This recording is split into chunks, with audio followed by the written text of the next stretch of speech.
Bagaimana sih dampak ekonomi dari MBG? Kita lihat ada semacam tinjauan empiris yang dilakukan oleh lembaga internasional, World Food Program dan juga Rockefeller, di mana setiap $1 investasi terhadap makan bergizi gratis itu akan menghasilkan keuntungan ekonomi antara 5 sampai 35 US dollar.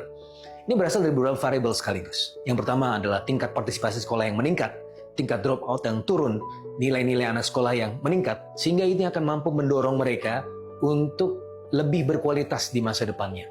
Dan pada akhirnya ketika mereka dari SD, SMP, SMA, dan masuk perguruan tinggi yang baik, itu akan memberikan positive signaling effect kepada job market. Dan pada akhirnya income mereka di jangka panjang juga akan meningkat.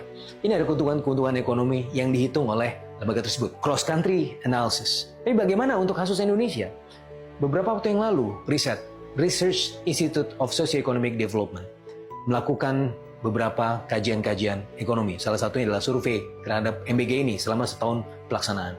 Ternyata dari orang tua yang disurvei, 36% ya menyatakan terjadi perubahan pola pengeluaran, di mana sekarang mereka bisa mengalokasikan anggaran yang seharusnya digunakan untuk makan siang anak-anaknya, tapi digunakan untuk sektor yang lain, misalnya untuk beli buku, beli alat tulis, dan kemudian ada kebutuhan kesehatan.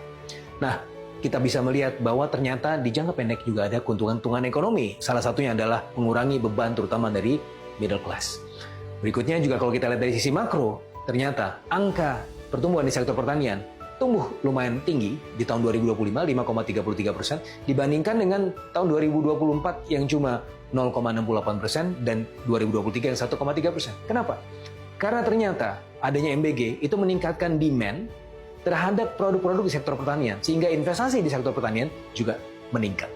Nah, ini adalah beberapa keuntungan-keuntungan yang bisa kita lihat, tidak hanya di jangka pendek, tapi juga menengah dan panjang. Sehingga pada akhirnya kita akan melihat yang terjadi adalah pembangunan Indonesia, di mana manusia dan bangunan-bangunannya, infrastruktur itu semua dibangun untuk kepentingan masyarakat, supaya masyarakatnya berdaya.